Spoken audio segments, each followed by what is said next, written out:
السلام علیکم ناظرین، پروگرام ہمارے اخبار میں آپ کا استقبال ہے، خیر مقدم ہے، میں ہوں آپ کا میزبان محمد حسام الدین متین، اور اس وقت اسٹوڈیو میں ہمارے ساتھ موجود ہیں جناب ایم اے ماجد صاحب، سینئر جرنلسٹ اور تجزیہ نگار۔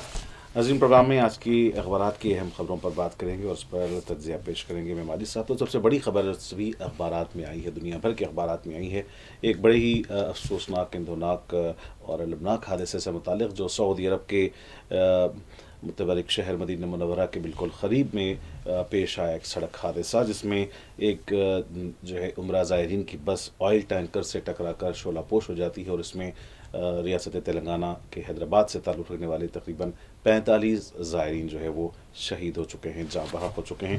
صرف ایک جو ہے مسافر اس میں سے زندہ بچنے میں کامیاب ہوا ہے، اور وہ اس وقت آئی سی یو میں زیر علاج ہے۔ اس پر ہم بات کریں گے۔ کل سارا دن اس معاملے پر جو ہے سرگرمیاں جاری رہیں، اور پورے ملک میں بالخصوص تلنگانہ اور حیدرآباد میں غم و افسوس کا ماحول رہا۔ اور دوسری بڑی خبر ہے، شیخ حسینہ واجد جو سابقہ وزیر اعظم ہیں بنگلہ دیش کی پڑوسی ملک کی، ان کو انسانیت کے خلاف جرائم کے کیس میں موت کی سزا سنائی گئی ہے۔ یہاں خاص بات یہ ہے کہ کیا حوالگی مجرمین معاملے کے تحت شیخ حسینہ کو ہندوستان واپس کرے گا۔ تیسری بڑی خبر ہے، بہار میں نئی حکومت کی 20 نومبر کو حلف برداری ہو سکتی ہے۔ اعظم خان ایک مرتبہ پھر پین کارڈ معاملے میں جو ہے وہ پھر سلاخوں کے پیچھے ڈال دیے گئے ہیں۔ Tejashwi Yadav R J D مقررہ پارٹی کے لیڈر منتخب ہوئے ہیں، لیکن دوسری طرف خاندان میں تنازعات بڑھتے جا رہے ہیں۔ تلنگانہ اسپیکر کو سپریم کورٹ کی جانب سے نوٹس موصول ہوا ہے، جو ایم ایل اے نے پارٹی بدل کر جو دوسری پارٹی میں شرکت کی۔ اس معاملے پر روس، یوکرین اور پھر غزہ پر بھی ہم بات چیت کریں گے۔ سب سے بڑی خبر کی جانب آتے ہیں، مجھے سب پروگرام میں آپ کا خیر مقدم ہے۔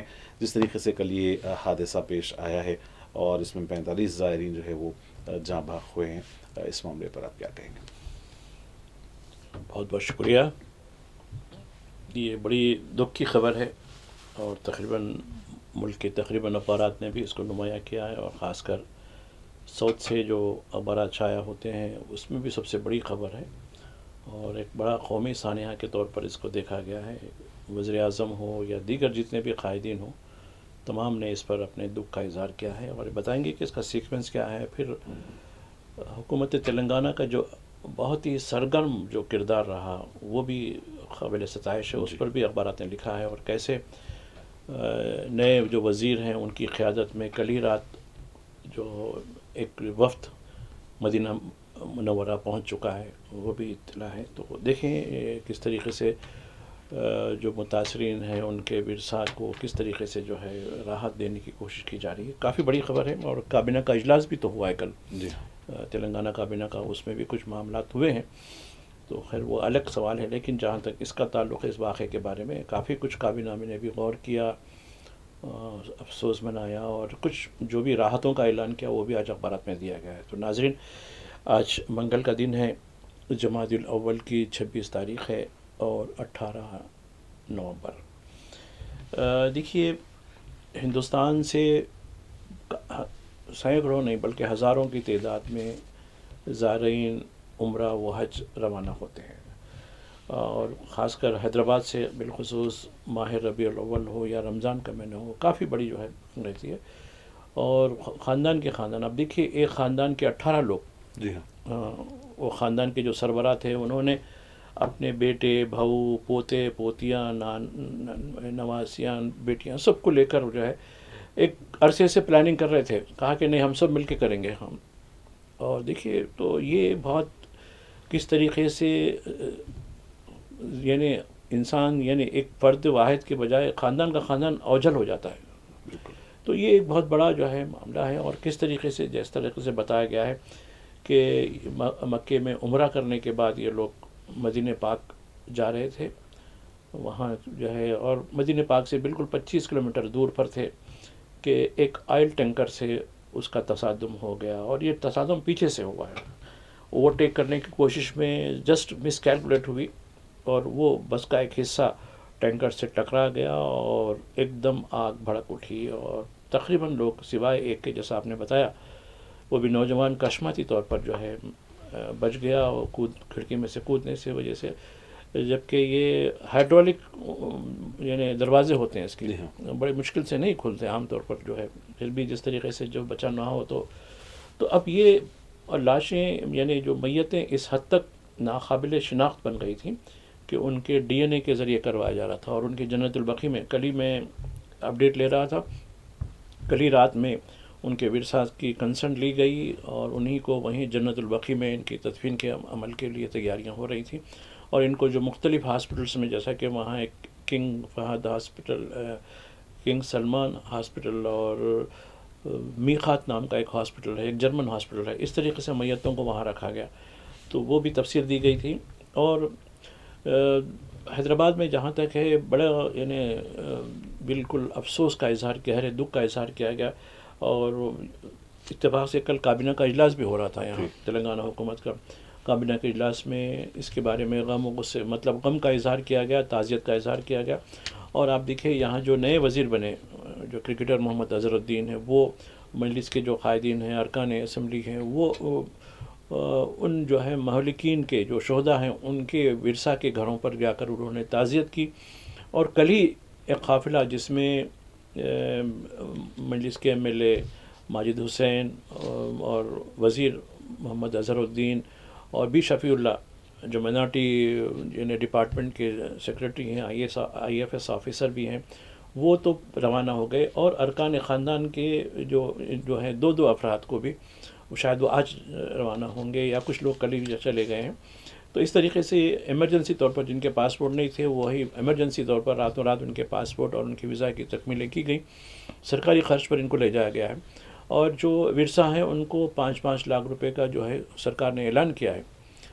تو خیر یہ ایک سوال ہے. تو اب یہ اتنا بڑا حادثہ یعنی ان ایکسپیکٹڈ تھا، جس کی وجہ سے کافی جو ہے یعنی لوگوں میں بڑا افسوس کا اظہار کیا جا. صدر مجلس بیرسٹر حسین اویسی جو دہلی میں کچھ مصروفیات میں تھے، انہوں نے پوری طریقے سے مانیٹرنگ کی. اور سعودی قونصلیٹ جنرل، حج کونسل، اور آپ دیکھیے سعودی ایمبیسی بڑی ایکٹیو ہو گئی. ریاض میں جو سعودی سفیر ہیں اعجاز سہیل خان، ان کے ڈائریکشن پر، اور جے شنکر جو ہمارے وزیر خارجہ ہیں، انہوں نے بر وقت جو ہے کام کیا. اور جدہ سے قونصل کے جو یعنی سفارتکار ہیں وہ بھی جائے وقام پہ پہنچ گئے. کافی بڑا کام ہوا. اور آپ دیکھیے وزیر اعظم نے عربی اور انگریزی میں ٹویٹ بھی کیا اور افسوس کا اظہار کیا. جے شنکر نے بھی افسوس کا اظہار کیا. اور حیدرآباد سے جو تعلق رکھنے والے جو مرکزی وزراء ہیں، کشن ریڈی، بی سنجے، انہوں نے بھی افسوس کا اظہار کیا.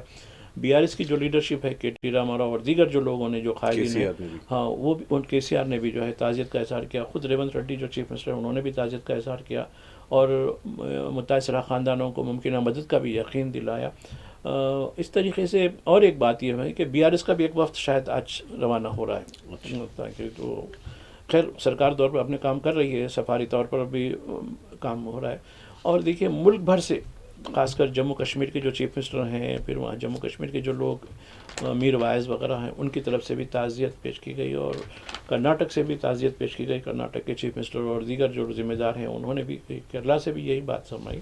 تو ایک بڑا واقعہ ہے اور یہ ایک حادثاتی طور پر اس کو مانا جا رہا ہے. یہ ایک محض تھوڑی سی چوک کی وجہ سے اتنا بڑا حادثہ ہوا اور کس طریقے سے خاندان کے خاندان اوجھل ہو گئے، اس کو بڑی خبر کے طور پر اس کو نمایاں کیا گیا ہے. کل قومی سطح پر بھی بلکہ بین الاقوامی سطح پر بھی جو بین الاقوامی چینلز ہیں اس پہ بھی اس حادثے کو جو ہے نمایاں کیا گیا. اور کیسے یہ کہا گیا کہ ہندوستانی زائرین، اور آپ دیکھیے سب سے زیادہ جو زائرین جاتے ہیں ساؤتھ سے جاتے ہیں، اس میں تلنگانہ، کرناٹکا اور کیرلا، یہ 3 ریاستیں ہیں جو زیادہ عازمین بھیجتی ہیں، چاہے وہ حج کے لیے ہو یا عمرے کے لیے ہو.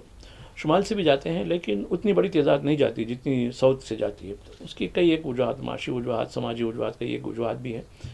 تو اور آپ دیکھیے پورے نام دیے گئے، کنٹرول روم قائم کیا گیا ہے. جدہ میں کنٹرول روم قائم کیا، ریاض میں کنٹرول روم قائم کیا گیا، مدینہ میں کنٹرول روم قائم کیا گیا، حیدرآباد میں سیکریٹریٹ میں کنٹرول روم قائم کیا گیا. خود یہاں کمانڈ کنٹرول ہے، پولیس کا ایک بہت بڑا جو نیٹ ورک ہے یہاں، اور وہاں تعزیت بھی کی گئی، 2 منٹ کی خاموشی بھی منائی گئی اور وہاں بھی کنٹرول روم قائم کیا گیا تاکہ پوری طریقے سے معلومات ان ورثاء کو دی جا سکیں کہ منٹ ٹو منٹ ان کے لیے کیا کس طریقے کی ہو رہی ہے. تو اب یہ بتایا جا رہا ہے کہ تمام رشتہ داروں نے کہا وہیں تدفین کی کنسرٹ دی ہے. اور ویسے بھی پروٹوکول یہی ہوتا ہے کہ جو عمرہ اور حج کے لیے جاتے ہیں اگر وہ اس سرزمین پر انتقال کر گئے تو وہ واپس نہیں آتے، وہیں ان کی تدفین ہوتی ہے. البتہ دیگر لوگوں کو آپشن دیا جاتا ہے دیگر جو مصروفیت کی وجہ سے، ملازمت کی وجہ سے، کاروبار کی وجہ سے یا وزٹنگ کی وجہ سے جو لوگ جاتے ہیں، ان کے لیے ان کے ورثہ سے ان کا آپشن لیا جاتا ہے. لیکن جہاں تک عمرہ اور حج کے لیے جو جانے والے ہیں، جو ان کے لیے یہ بالکل ہے کہ وہ وہیں کی سرزمین پر ان کی تصویر عمل میں لائی جاتی ہے. جی.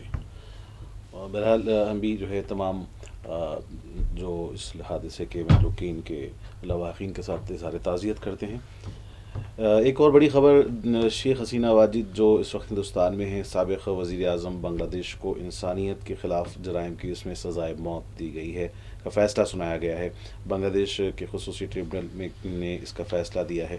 تو کیا کچھ معاملہ ہے اور کیا اور یہ بھی کہا جا رہا ہے کہ وہاں پر جو ہے حالات بھی کچھ نازک رہے اور کافی سیکورٹی بندوبست وغیرہ کیا گیا. لیکن چونکہ اب شیخ حسینہ اس وقت ہندوستان میں موجود ہیں، تو کیا ہندوستان انہیں واپس بھیجے گا بنگلہ دیش؟ کل میں ڈھاکہ سے جو بھی میڈیا کے ذرائع ہیں ان سے میں ان کو واچ کر رہا تھا. میں پھر وہ پروسیڈنگ بھی لائیو دی جا رہی تھی، کورٹ کی پروسیڈنگ، اور اس کو بنگلہ دیش کے مختلف علاقوں میں، جیسے ڈھاکہ یونیورسٹی ایک بڑا سینٹر ہے، اور دیگر علاقوں میں اس کو ڈسپلے کیا جا رہا تھا پورا لائیو، اور میں نے بھی دیکھا وہ لائیو ٹیلی کاسٹ ان لوگوں کا. یہ تو بات میرا آبزرویشن یہ ہے، بتانا چاہتا ہوں. لیکن ایک بات آپ نے جو پوچھی کہ کیا ہندوستان واپس دے گا، جی میں سمجھتا ہوں کہ کسی صورت میں ہندوستان شیخ حسینہ کو واپس نہیں کرے گا. یہ ایک حتمی طور پر میرا ایک اندازہ ہے. اس کی کئی ایک وجوہات ہیں. نمبر ایک، دو چیزیں میں بتانا چاہتا ہوں. یہ ایک انٹرنیشنل کرائم ٹریبونل، ایک جو عدالت ہے، خصوصی عدالت ہے. جی. یہ عدالت خود 2010 میں شیخ حسینہ نے جو ہے قائم کی تھی. اس کے ذریعے کئی ایسے لوگ ہیں جو ماضی میں BNP کی جو حکومت تھی اس میں وزیر تھے، ججز تھے، کئی بڑے لوگ تھے، اور خاص کر جماعت اسلامی کے بے شمار لوگ تھے. جی. اس عدالت کے ذریعے میں سمجھتا ہوں کہ تقریباً 100 سے زیادہ لوگوں کو پھانسی دی گئی تھی. جی. یہ اور آپ دیکھیے وہی عدالت پھر ان کے خلاف پھانسی ہوگی. نمبر ایک. نمبر دو، سیکوینس میں جو آبزرو کیا ہوں، ایکسٹریڈیشن لا، یعنی جیسا آپ کہہ رہے تھے کہ ملزمین کے حوالے کرنے کا قانون، جی. یہ ہندوستان کے ساتھ انہوں ہی نہیں کیا تھا قانون. شیخ حسینہ ہی نے، ہندوستانی حکومت اس وقت دوسری سرکار تھی، یہ سرکار نہیں تھی، کانگریس کی سرکار تھی، اس میں انہوں نے معاہدہ کیا تھا، اور وہی معاہدے کے تحت آج بنگلہ دیش بول رہا ہے کہ ہمیں ان کو واپس کرنا چاہیے. تو یہ رہی بات اصل معاملے کی. کن کاؤنٹ میں ان کو سزائیں دی گئی؟ 3 کاؤنٹ ہوئے، یعنی 3 مختلف چارج شیٹ ہوئی. ایک charge sheet crime against humanity. یہ اس چارج شیٹ کے ذریعے اس میں یہ بتایا گیا ہے کہ جون اور جولائی 2024 میں 1400 سے زیادہ لوگوں کو گولی مار دی گئی تھی ان کے حکم پر. اس کی ویڈیو بتائی گئی کہ کس طریقے سے یہ انسٹرکشن دے رہے تھے. اور ایک آئی جی پی وہاں کے جو پولیس کے جو کارکن تھے، وہ پہلے گواہ معافی یافتہ بننے کی کوشش کرے. تو خیر ان کو تو عدالت نے کہا کہ ہاں گواہ تو بن جائیے آپ، لیکن چونکہ آپ بھی جرم میں تھے لہٰذا آپ کو صرف 5 سال کی سزا، لیکن آپ سزا کے مستحق لکھیں، لیکن آپ نے ثبوت فراہم کیے. پولیس کے پورے فوٹیج جو انسٹرکشن ملتے تھے، یعنی سینوں پہ گولی مارنے کے، وہ، اور سینکڑوں لوگوں کو جو ہے زخمی کیا گیا، کئی لوگوں کے گھر برباد کر دیے گئے، پھر بلڈوزر بھی چلائے گئے. یہ تو 3 کاؤنٹ میں 2 سزائے موت، 1 سزائے عمر قید. یہ 3 سزائیں ان کو دی. ان کے ساتھ ایک صاحب ہیں اسد الزما کمال. جی. یہ وزیر داخلہ ہیں اس وقت کے، اور وہ بھی یہیں پناہ اس وقت ہندوستان میں جو ہے اس وقت ان کو جو شیلٹر دیا گیا ہے. یہ صاحب کو بھی سزائے موت دی گئی ہے. 2 ہیں. تو یہ، اور آپ دیکھیے عدالت میں لوگ خوشی سے تھالیاں مار رہے تھے، پرجوش ہو رہے تھے، اور کئی جگہ تناؤ بھی ہوا ہے کئی مقامات پر. اس کا بھی جو ہے رپورٹنگ کی گئی ہے. اور اس پہ جو ریئیکشن آیا، اس پہ ریئیکشن 3 لوگوں کا بڑی طور پر جو آج اخبارات نے دیا ہے. ایک تو خود شیخ حسینہ واجد کا جو ہے ریئیکشن ہے کہ یہ بالکل پولیٹیکل بیاس ہے، فلاں ہے، یہ اس قسم کا ہے، اور وہ اس سے جو ہے نروس ہونے والے نہیں ہیں، بلکہ وہ برابر بنگلہ دیش کے لیے کام کریں گے. ان کے ایک فرزند اور ان کی بیٹی دونوں بھی ایگزائل میں ہیں. ان کے بھی جو ہے ریئیکشنس آئے ہیں. تو اب یہ بڑا معاملہ ہو گیا کہ بنگلہ دیش اور ہندوستان کے درمیان تعلقات میں سرد مہری تو ہوئی ہے جب سے شیخ حسینہ یہاں آئی ہیں، تو وہ معاملہ ہو گیا ہے. تو اب دیکھیے یہ سرد مہری کے باوجود جو تعلقات ہیں، تجارتی تعلقات ہیں، یہ اپنی جگہ قائم ہے. اب کیا حکومت بنگلہ دیش جو حوالگی مجرمین کے قانون پر عمل آوری کے لیے ہندوستان کو مجبور کر سکتی ہے، یا اس میں اتنی طاقت ہے کہ وہ ہندوستان کو مجبور کرے؟ میں نہیں سمجھتا کہ ایسا ہو سکتا ہے. جی ناظرین، پروگرام ہمارے اخبار میں یہاں وقت تو چلا ہے مختصر سے وقفے کا، لوٹتے ہیں چھوٹے سے بریک کے بعد. ناظرین، پروگرام ہمارے اخبار میں وقفے کے بعد دوبارہ آپ کا خیر مقدم ہے. ایک اور بڑی خبر اعظم خان سے متعلق ہے کہ اعظم خان کو ایک بار پھر ایک اور پین کارڈ مقدمے میں انہیں اور ان کے فرزند کو 7 سال کی جو ہے قید کی سزا سنائی گئی ہے، اور پھر دوبارہ انہیں جو ہے جیل کے سلاخوں کے پیچھے ڈھکیل دیا گیا ہے. تو یہ تو آج کا ہندوستان ہے. ویسے ان کے خلاف 100 سے زیادہ مقدمات ڈالے گئے ہیں. اس سے پہلے جو سزائیں ہوئی تھی وہ کتاب چوری کے اوپر ہوئی تھی، بکری کی چوری پر ہوئی تھی، اور کسی کی اہانت کے اوپر ہوئی تھی.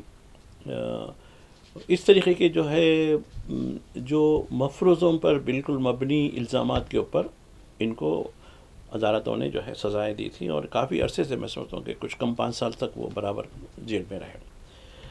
جہاں تک یہ جو تاریخ پیدائش کا جو معاملہ ہے، چونکہ جب یہ رہا ہونے کے بعد انہوں نے پوری طریقے سے وضاحت کی کہ ہم ساری چیزیں، سارے ثبوت، سارے دلائل دینے کے باوجود عدالت کا رخ بالکل الگ تھا ہمارے طرف سے. کوئی بات ہی نہیں سنی جا رہی تھی. جو بھی پروسیکیوٹر جو کر رہا تھا بس وہی سب چیزیں وہی، اور فیصلہ پہلے سے طے شدہ ہوتا ہے. جی تو اب پھر ایک بار چونکہ وہ کچھ دن راحت ان کو ملی، تو اب ان کو اس طریقے سے، چونکہ ان کی جو مقبولیت سے خود وہاں جو ہو رہی، چونکہ ان کے واپس آنے کے بعد، جیل سے چھوٹنے کے بعد ان کی جو مقبولیت ہو رہی تھی، جس طریقے سے ان کو ان کی پذیرائی ہو رہی تھی، تو شاید حکومت نے سوچا کہ نہیں، ایک اور معاملے میں ان کو سزا دینا ہے. ٹھیک ہے، دیجیے جتنا ہو سکتا ہے، جتنا دبانا سکتا ہے. اور دیکھیے بڑی یعنی انکساری کے ساتھ بالکل انہوں نے کہا کہ ہاں بس جانا ہے، جہاں چلیں گے. جو یعنی جیل جانے سے پہلے ان کا جو ریئیکشن آیا، تو یہ تو کریں گے. اور آپ دیکھیے دوسری بات، جو وہاں کے جو چیف منسٹر ہیں یوگی آدتیہ ناتھ، ان کے خلاف 49 فوجداری کیسز تھے. یہ تو خیر دھوکہ دہی وغیرہ کے نام اشارت ہے، جبکہ اس کے ثبوت بھی نہیں ہے. انہوں نے ایک ریزولوشن لے کے یہ پورے کیسز کو جو ہے وڈرا کرا لیا اپنے پاس حالیہ دنوں میں، 1 ہفتے کے اندر ہے. آپ کو یاد ہوگا 2015 میں سب سے پہلی لنچنگ ہوئی تھی دادری محمد اخلاق صاحب. جی اس میں 9 لوگوں کے خلاف چارج شیٹ بھی ہوا اور ان کو سزا بھی ہونے والی تھی. سزا کے ہونے سے یعنی پورے طریقے سے دلیلیں، ثبوت، سب چیزیں جو کی تھی، یوگی حکومت نے ان تمام کے کیسز وڈرا کر لیے. تو یہ قانون کے جس ملک میں، جس طبقے میں، جس کنبے میں دوہرے معیار ہوتے ہیں قانون کے، قواعد کے، وہ جو ہے کچھ دن تو ٹھیک ہی دکھتا ہے ان کو، اس کے بعد وہ خود ان کے لیے بوجھ بن جاتا ہے. جیسا میں ابھی حسینہ کی بات کر رہا تھا. جی آپ دوسروں کے لیے تو کریں ہیں، لیکن ایک قدرت کا جو نظام ہے وہ ایک دن آپ کو وہیں لا کے کھڑا کرے گا جہاں آپ دوسروں کے لیے کھڑے تھے. بالکل. تو یہ سمجھ لیجئے کہ جیسا کہتے ہیں نا کہ بکرے کی ماں کب تک خیر بنائے گی. ضرور منائیے یوگی صاحب، آپ کا بھی جو ہے ایک ہوگا دور جب ہم بھی دیکھیں گے، جب حیات میں ہوں. بہار میں نئی حکومت کی 20 نومبر کو حلف برداری تقریب منعقد ہونے جا رہی ہے. اس پر کیا کہیں گے؟ وہیں دوسری طرف تیجسوی یادو آلریڈی مقننہ پارٹی کے رجسٹرڈ پارٹی کے جو ہے وہ لیڈر منتخب ہوئے ہیں، لیکن جس طریقے سے یہ دیکھا جا رہا ہے کہ ان کے خاندان میں جو بکھراؤ ہوا ہے، اس کی جو اطلاعات آ رہی ہیں بڑے حال مایوس کن ہیں. دیکھیے ایک چیز ہے، ایک فطری چیز ہے، چونکہ چاہے وہ صاحب اقتدار ہوں یا ایک عام عوام الناس ہوں، یعنی گھر کی لڑائی بہت مشکل ہوتی ہے. باہر کی لڑائی چاہے کچھ بھی ہو لڑ سکتے ہیں، جی گھر کی لڑائی بڑی مشکل ہوتی ہے. صحیح. تو دیکھیے گھر کی لڑائی، باہر کی لڑائی تو ہار چکے، گھر کی لڑائی بھی ایک بڑی مصیبت والی ہے. تو تیجسوی یادو کے بارے میں تو خیر جو معاملات ہوئے ہیں، ایک تو خیر میڈیا میں جس طریقے سے پیش کیا جا رہا ہے وہ الگ سوال ہے، لیکن پٹنہ میں جو بھی ہمارے کنیکشنس ہیں، جو رابطے ہیں، ان سے بات ہوئی تو وہ معاملے بھی کچھ اور ہیں. ٹھیک ہے، اس کو گلوریفائی کر کے بھی جس طریقے سے میڈیا میں بتایا جا رہا ہے، تو کیونکہ میڈیا نیشنل پریس ڈے منانے سے میڈیا آزاد نہیں ہوتا. میڈیا کسی نہ کسی طور پر اعصابی غلام ہے اور وہ کام کر رہا ہے. خیر خاندان میں خلفشار ضرور ہے، خود بھائی بہنوں میں، بیٹوں میں، اور ایک خاندان کے صدر کی حیثیت سے لالو پرساد کا جو اثر ہونا چاہیے وہ اثر، یا رابڑی دیوی کا جو کم اثر ہوتا ہونا جا رہا ہے. چاہیے وہ نہیں ہوتا ہے. تو خیر ٹھیک ہے، یہ الگ سوال ہے. رہی بات وہاں کس کی سرکار بنے گی، ابھی یہ واضح نہیں ہوا کہ چیف منسٹر کون ہوگا. کچھ فارمولہ ہوگا، آدھا آدھا وہ 2.5 سال ایسا ہوتا ہے نا کبھی. جی ہاں. لیکن یہ امکان بتایا جا رہا ہے، مہاراشٹر کا مثال دی جا رہی ہے. مجھے خیر وہاں کے لوگوں نے، یہ ہو سکتا ہے کہ انہوں نے کہا کہ ابھی 6 مہینے انتظار کیجیے گا، چونکہ للن سنگھ جو ہے، جو اس وقت وزیر ہیں، جنتا دل یو کی نمائندگی کرتے ہیں مرکز میں، ان کا اثر بہت زیادہ ہو گیا. نتیش کمار کا اثر تھوڑا کم ہوتا جا رہا ہے. اب ان کے 80 کے اوپر سیٹیں آ گئی ہیں. جی. تو یہ کچھ جس طریقے سے ایک وہاں بھی ایک شنڈے پیدا ہو سکتے ہیں، اور اس کے بعد نتیش کمار کو کہا کہ گڈ بائی یہ ہونے والی ہے. یہ نہیں یہ بتا رہے ہیں، خیر نہیں میرا نہیں کہ یہ نہیں، جو لوگ وہاں بتا رہے ہیں کہ دیکھیے یہ عملاً طور پر اتنی سیٹیں کبھی توقع نہیں کی گئی تھی. اور آپ، میں پرشانت کشور کا انٹرویو، یعنی الیکشن سے پہلے کی بات ہے، اس نے تو اتنا چیلنج کیا کہ 26 لا لیے تو میں چھوڑ دوں گا بلکہ سیاست. تو خیر وہ بالکل یقینی تھی بات وہ، لیکن کیسے جو ہے، چونکہ ان کے پاس ایک میجک ہے، الیکشن کمیشن کو جو ہے علادین کا چراغ ہے ان کا. علادین کے چراغ کو بولیں گے اتنے سیٹ آنا ہے اس کو، اتنے سیٹ ان کو آئیں گا، اس پارٹی کو اتنی سیٹ آنا ہے، اتنے سیٹ آ جائیں گے. تو یہ پورے طریقے سے ایک علادین کا چراغ ہے جو گیانی کے پاس رکھا ہوا ہے. ایک اور خبر تلنگانہ سے ہے کہ تلنگانہ میں اسپیکر نے کو جو ہے سپریم کورٹ کی جانب سے نوٹس دی گئی ہے، جو ایم ایل ایز نے انتخابات کے بعد پارٹی تبدیل کی تھی. دیکھیے ہم اکثر یہ سمجھتے ہیں کہ منتخب جو لوگ ہوتے ہیں وہ کس مقصد کے لیے اپنی پارٹی چھوڑ کر دوسری طرف آتے ہیں. عوامی بہبود مقصد ہوتا ہے ان کا، یا کوئی اور مقصد ہوتا ہے. یہ محض اقتدار کے لالچی کرسی کی خاطر یہ دل بدلی کرتے ہیں.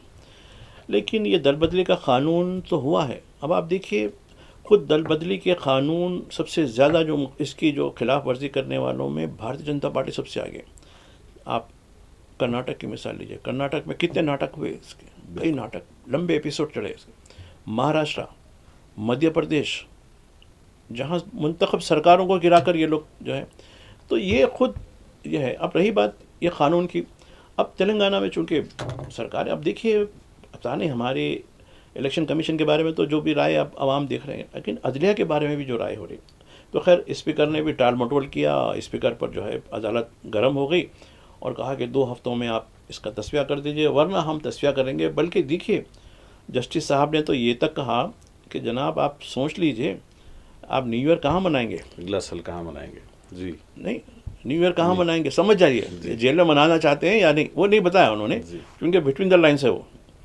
تو یہ بھائی آپ کبھی کہہ سکتے ہیں، اس سے پہلے جو کرناٹک میں کھیل ہوا، مہاراشٹر میں کھیل ہوا، مدھیہ پردیش میں کھیل ہوا، کبھی وہاں کے اسپیکر کو اس طریقے کی چنوتی، اس طریقے کی دھمکی ملی کہ جناب کہاں منائیں گے آپ.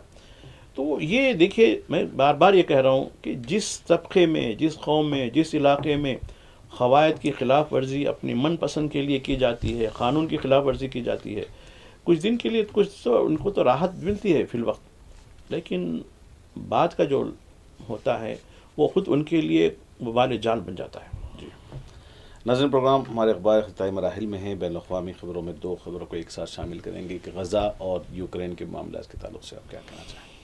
دیکھیے غزہ میں 10 اکتوبر سے نفاذ ہوا جنگ بندی کے نام سے، جنگ بندی نہیں، یہ قتل عام رکا ہے سمجھیے، مگر اس کے باوجود ابھی تک 127 لوگوں کی شہادت ہوئی.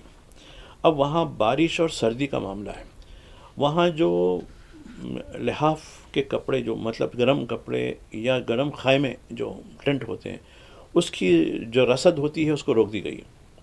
یعنی دیکھیے آپ جو ظالم کی جو کارستانیاں ہیں. اور وہاں آلٹرنیٹ یعنی سچویشن کے لیے جو فوج لانے کی بات تھی وہ ابھی تک خالی یہ آپس میں بات ہی جو ہو رہی ہے کون آئے گا کیا نہیں ہوگا، جبکہ حماس کے جو بلکہ فلسطینی جو گروپس ہیں حماس سے ہٹ کر بھی وہ کہہ رہے کہ نہیں بھئی فلسطینیوں کے اوپر فلسطینی ہی لوگ آنا، آپ دیگر لوگوں کو نہیں لانا چاہیے۔ دوسری طرف نیتنیاہو کا جو بیان ہے، نیتنیاہو نے کہا کہ کسی صورت میں کوئی فلسطینی آزاد مملکت کا خواب چھوڑ دیجیے آپ، یہ تو ہونے والا نہیں ہے، یہ کھلے طور پر وہ کر رہا ہے۔ بالکل۔ اور ایسے میں ڈونلڈ ٹرمپ جو ہے ایک اتھارٹی قائم کرے جس کے وہ خود چیئرمین ہیں، خود امریکہ سنبھالنا مشکل ہے، اب یہ بھی انہوں جو ہے تو ٹھیک ہے چلیے ان کا ہوتا ہے۔ رہی بات روس یوکرین کی، روس یوکرین کی جنگ میں ہر دن ایک نئی شدت دیکھی جا رہی ہے۔ اب دیکھیے یوکرین کے کئی شہروں میں حملے ہوئے، روس کے تابڑتوڑ حملے ہوئے جس میں شہریوں کی بھی ہلاکت ہو رہی ہے۔ پہلے یہ ہوتا تھا کہ فوجی تنصیبات پر حملے ہوتے تھے، فوجیوں کی ہلاکت ہوتی تھی، لیکن اب شہریوں کی بھی ہلاکت کی جو ہے کافی دن سے اطلاع آ رہی ہے۔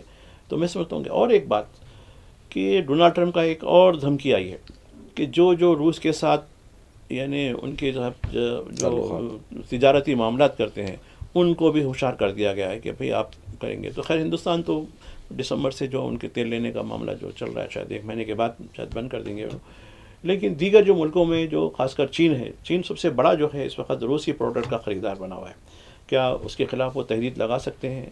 ایران اس وقت رشین جو ہے کموڈیٹیز کا جو بڑا خریدار ہے، کیا اس پہ تحریر لگا سکتے ہیں؟ تو ایک بڑے سوال ہے اس کے بعد۔ جی ناظرین، پروگرام ہمارے اخبار کا آج یہیں پہ اختتام ہونا چاہتا ہے۔ آخر میں ایک مرتبہ پھر ہم جناب ایم اے ماجد صاحب آپ کے شکریہ ادا کرتے ہیں کہ آپ نے آج کے اخبارات کی سبھی خبروں پر اپنا تجزیہ پیش کیا ہے۔ پروگرام ہمارے اخبار میں آئندہ بھی ناظرین آپ سے ملاقات ہوتی رہے گی۔ فی الحال اپنے میزبان محمد حسام الدین متین کو پوری ٹیم کے ساتھ اجازت دیتے ہیں 4 ٹی وی نیوز۔